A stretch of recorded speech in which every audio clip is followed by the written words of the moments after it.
పిల్ల, నీ గురించి గుర్రం పడితోలే రంగడు వచ్చాడు.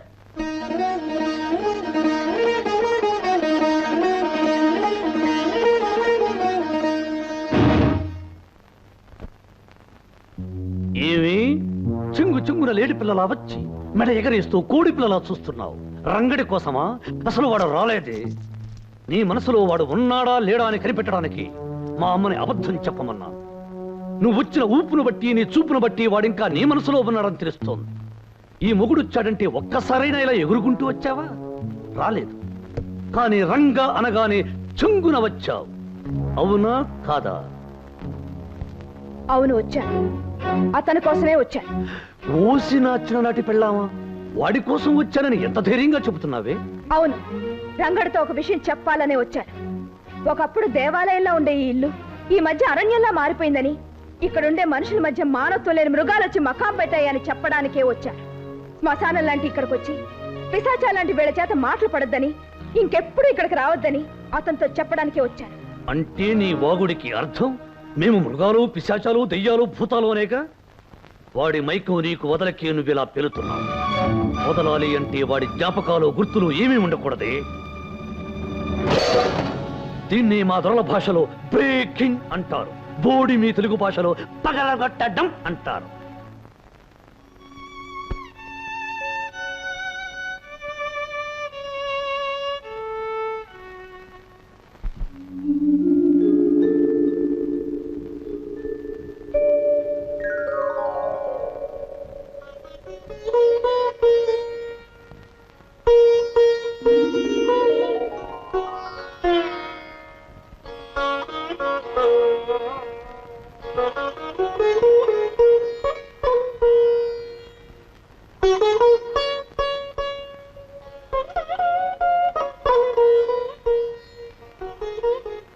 లక్ష్మి, అక్కడ నువ్వు నాటే మొక్క పువ్వు పూచే నాటికి మన ప్రేమ ఫలించి పెద్దలు దీవించి మన పెళ్లి జరిగిపోవాలి.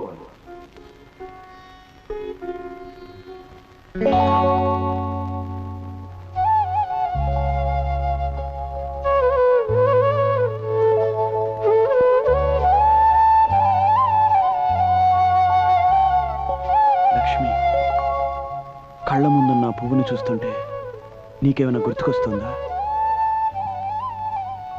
లక్ష్మి, మన ఆశలకు రూపమైన పువ్వు ఏమడుగుతుందో తెలుసా? తను పూచే సమయానికి ఒకటి కావాలనుకున్న మనం ఎందుకు కాలేదు అని అడుగుతుంది. జవాబేం చెప్తావు లక్ష్మి? తను పుయ్యకు ముందు మొక్క నాటేటప్పుడు చెప్పుకున్న మాటలు చేసుకున్న భాషలు ఎందుకు చెరిగిపోయాయి అని అడుగుతుంది. జవాబేం చెప్తావు లక్ష్మి? ఏమని చెప్పను, ఎలా చెప్పను? ఒకప్పుడు మోగదాన్నై మాట్లాడలేకపోయాను. ఇప్పుడు మాట్లాడలేక మోగదాన్ని అవుతున్నాను. ఇలాంటి ప్రశ్నలకు జవాబు చెప్పాల్సిన పరిస్థితి వస్తుందని తెలుసుంటే ఎప్పటికీ మోగదానిగా మిగిలిపోయేదాన్ని. రంగా, మిగిలిపోయేదాన్ని. ఏమిటే కోడల పిల్ల, పొద్దున్నే గుమ్మం బయట పరాయి మగడితో పరాచకాలేమిటి? మళ్ళీ పంచాయతీ పెట్టించి గొడవ పెడితే మంచం మీద ఉన్న మీ నాన్నని బయట చాప మీద పడుకోబెట్టి తల దగ్గర దీపం పెట్టాల్సి వస్తుంది. జాగ్రత్త.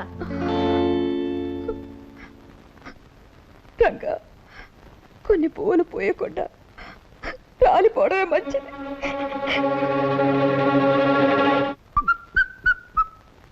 ఏమిటి ఇక్కడికి రమ్మని కబురు చేసావు? నేను ఇంట్లో సంగీత సాధన చేసుకుంటుంటే ఆ సంగీత సాధన ఏదో తోటలో ఉన్నా నీకిష్టం చేసుకుందామని.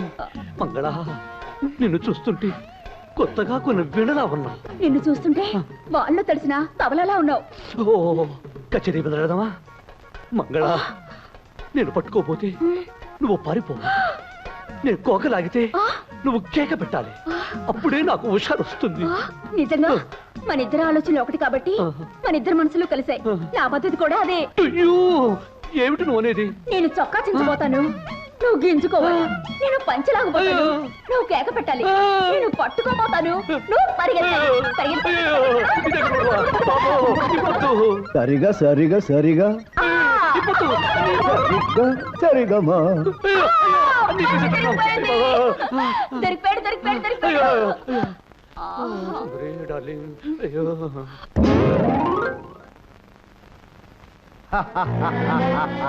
గీతవే కొట్టిన జమీందార్, నీ కూతురు పనిసరి పని సరి.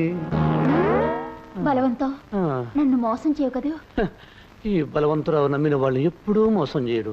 నమ్మకపోతేనే మాధవయ్య గారు ఎక్కడికి బయలుదేరారు?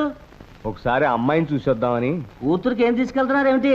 ఏముంది బాబు, ఆడపిల్లకి అన్నిటికంటే విలువైనవి నాలాంటి పేదవాడికి అందుబాటులో ఉండేవి పసుపు కుంకాలేగా, అవే తీసుకెళ్తున్నాను. శుభం, వెళ్ళండి. మాధవయ్య గారు, మీరు కూతుర్ని చూడటానికి ఎంత తొందరపడుతున్నారో. మీరు వెళ్లే బస్సు అంత ఆలస్యమయ్యేటట్టుంది. చూసారా, ముందు అటు వెళ్లే బస్సు వస్తుంది.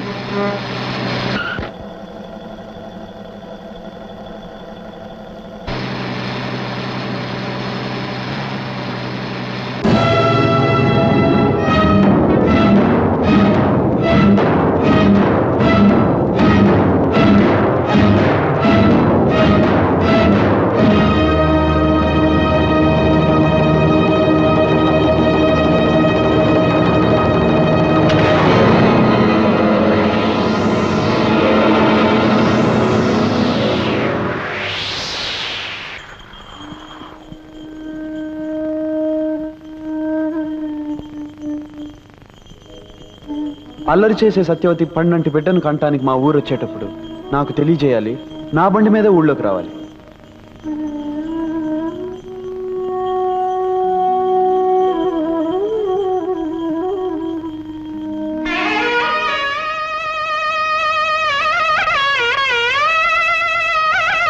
రంగా, బ్రతుకులు భగవంతుడు రాసిన రాతలే అయితే నా విషయంలో చాలా అస్తవ్యస్తంగా రాశాడు. 3 ముళ్ళు పడ్డ ముచ్చట 3 నాళ్ళైనా నిలవకుండానే ఆయన గుండెపోటుతో ఆసుపత్రిలో చేరారు. రాత్రి పగళ్ళు ఆయన మంచం పక్కనే గడిపాను. 2 వారాలు మంచంలోనే ఉన్న ఆయన నాకు కన్నీటిని మిగిల్చి నా కుంకుమ చెరిపేసి తను కన్ను మూసి వెళ్ళిపోయారు. కట్టుకున్న వాడిని పోగొట్టుకున్న నేను కన్న తండ్రిని వెతుక్కుంటూ వచ్చేసాను రంగా, వచ్చేసాను. మంచి వాళ్ళని బాధ పెట్టడం ఆ భగవంతుడికి ఆనందమేమో సత్యవతి. అందుకే నీకింత అన్యాయం చేశాడు. రంగా, మీకు జరిగిన అన్యాయం గురించి నాన్నగారు చెప్పారు. పాపం లక్ష్మి ఎంత బాధపడుతుందో నేను ఒకసారి వెళ్ళి కలుస్తాను.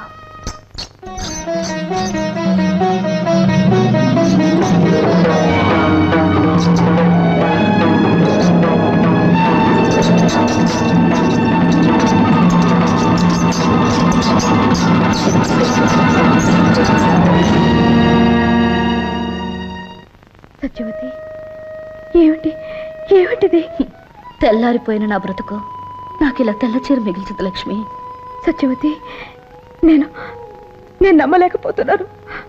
దేవుడు లేని గుడిలా అనిపించే బొట్టు లేని నిన్ను చూస్తున్నా కూడా జరిగిన ఘోరాన్ని నేను నమ్మలేకపోతున్నాను. ఇలా ఆరిన ఆహారతిలాగా శోకమూర్తిలా మార్చేసి ఆ భగవంతుడు నీకు చాలా అన్యాయం చేశాడు, చాలా అన్యాయం చేశాడు సత్యవతి. ఊరుకో లక్ష్మి, నాకు జరిగింది అన్యాయం బాధపడుతున్నావే, నీకు మాత్రం ఏం న్యాయం జరిగిందని? నాకు తాళి కరువైంది, నీకు తాళి బరువైంది. సత్యవతి, లక్ష్మి, రంగడు నువ్వు పాటా పల్లవిలా కలిసి ఉంటారనుకున్నాను, కానీ ఇలా నింగి నేలలా దూరం అవుతారని ఊహించలేదు. సత్యవతి, మనకి ఎలా రాసి పెట్టుంటే అలాగే జరుగుతుంది. తొందరపాటులో పొరపాటుగా ఆ దేవుడు రాసిన రాతలో చెరిపేసి మళ్ళీ రాసుకోవాలి మనిషి. సత్యవతి, ఏమిటి నువ్వనేది? అవును లక్ష్మి, నా విషయం మన చేతిలో లేనిది, మనమేం చేయలేంది. కానీ నీ విషయం అలా కాదు. అర్థం లేని బంధాల్ని తెంచుకోగలిగితే దేవుడు రాశాడనుకునే రాతల్ని గీతల్ని మార్చొచ్చు. నా చేతుల మీదుగా మీ పెళ్లి చేస్తానని నేనన్న మాటలు నిజం చెయ్యొచ్చు, నిజం చేసి తీరుతాను.